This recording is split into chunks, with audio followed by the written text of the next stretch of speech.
Hiya friends, now I'm going to read you a story called There's a Sea in My Bedroom, and this story is from Margaret Wild and Jane Tanner. There's a sea in my bedroom. David was frightened of the sea. It was a huge wet monster that gobbled him up, knocked him over and turned him upside down.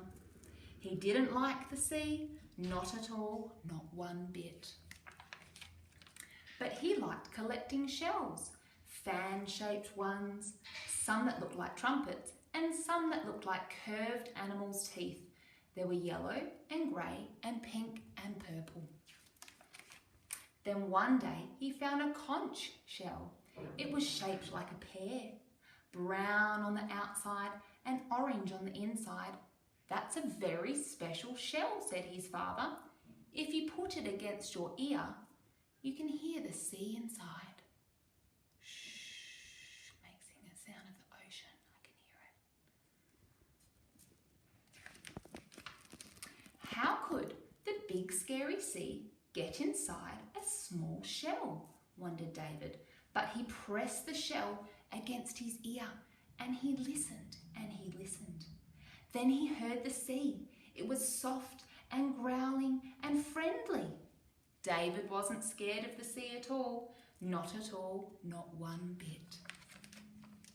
He took the shell to his bedroom and put it on the chair next to his bed. He felt sorry for the sea. It couldn't enjoy being trapped in the shell. Perhaps he could let it out. For a short while, it was such a friendly sea, all soft and growly. He stroked the shell and whispered, "Come out, sea, come out. I won't hurt you." He waited and he waited. Nothing happened. Then he heard a swish swishing noise and the sea rushed out of the shell. It curled around his toes, foamed up his legs, and it beat gently against his bed. David was getting wet, but he didn't mind, not at all, not one bit.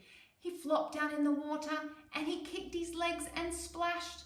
He rode in his toy box and floated on his back and did somersaults. 1, 2, 3. All around him, his toys bobbed in the water, his red tugboat, his yellow wooden duck, and his blue striped seaplane. He scooped up handfuls of foam.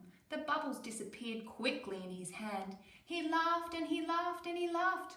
His mother and father heard him and called out, "What are you doing in there, David? What are you up to?"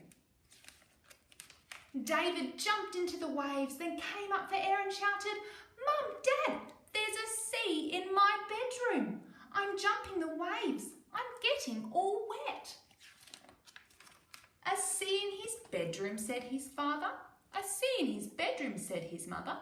"What is he doing?" They opened the bedroom door and peeked in, and there was David swimming on the floor with his toys all around him. But there was no sea at all. David sat up. He touched his trousers, he touched his shirt, and his hair. He was dry. There was a sea, he said, there was. It was soft, growly, friendly sea. It lives inside the shell, but it's gone back now. His father smiled. "It's not a real sea," he said. "It's just a noise the shell makes when you put it against your ear." But David knew there had been a sea in his bedroom. There was even a small pile of sand underneath his chair. "Look there," he said, "look there. I'm going to keep it always. I'm going to keep the shell in a jar." "Shall we go to the beach tomorrow?" asked his father. "You can go swimming in the sea." "Yes," said David, "that would be fun." He would take his kitboard, his snorkel and his bucket and spade. He wasn't frightened of the big sea anymore. Not at all, not one bit. Thank you for listening, friends. Bye.